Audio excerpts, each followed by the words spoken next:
Halloween, and I kind of look at it as the beginning of like the whole holiday experience. Like we start with Halloween, we go into Thanksgiving, then we go into Christmas.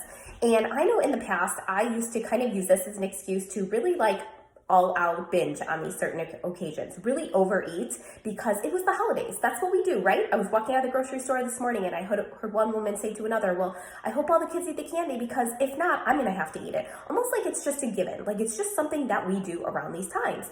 And I wanna tell you, it doesn't have to be. And I wanted to share 5 of the tips that are really helpful for me to intentionally enjoy some of these sweets and treats and all the things if I want to and not overeat. Number 1 is decide ahead of time with the prefrontal cortex, the logical strategic decision-making part of your brain, how much you intentionally want to have. Is that, let's use Halloween as an example. 1 piece of candy, 2 pieces of candy, 5 pieces of candy, ahead of time with your head, not with your hands or your mouth. How much do you actually want to consume?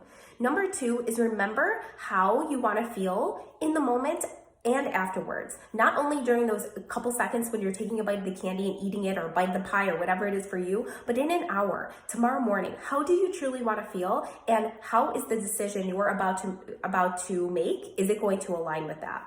Number 3, pay attention throughout the day, throughout the night, whatever the time is, to what is going in your mouth and question every single bite, every single sip. I always say if it passes your lips, question it. Is it something that you want to be eating and do you like your reason and does it align with your goal? Number 4 is remember it is completely normal for our brain to have like a temper tantrum. We are around sugar, we are around like fried foods, all of the things that are very tempting. It is super normal to feel like we have to eat them or like literally we're going to die. Because to our brain, they are thinking that we have to have these things for survival, but we absolutely don't. That is what we like to call in coaching a thought error. So just allowing those thoughts to be there and those urges and those temptations and like the discomfort to be there, the better we can get at allowing that and not fighting it or resisting it or giving into it, the better of a habit we're going to build in the direction that we want when it comes to our health and our weight loss goals. And then number 5, know that if you do have like 1 piece of candy, 1 cookie,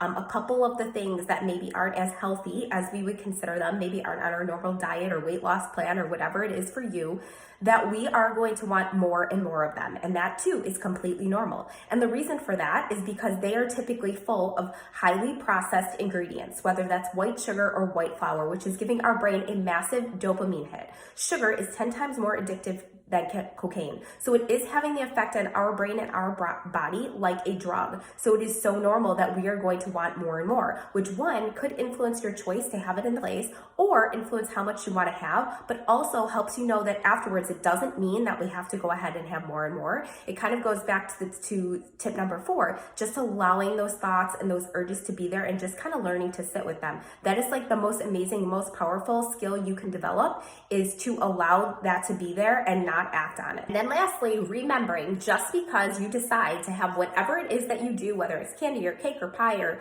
cookies or any of the things, it does not mean that you have blown your diet or your plan or your weight loss goal, whatever it is. You have not literally blown anything. Even if you overeat, even if you overdo it, even if you don't follow through with what you say you're going to do. Literally your thought in that exact moment and your next choice determines like the trajectory of the rest of, your week or your month or whatever it is. So just remind yourself, we never want to beat ourselves up and we always can make the next best step or take the next best step and make the next best choice. So if you want to learn more about this or practice it in real life with me and a small group, I am launching my next small group program on November 13th and I would love to have you. You can get all the details and more information at the link in my bio.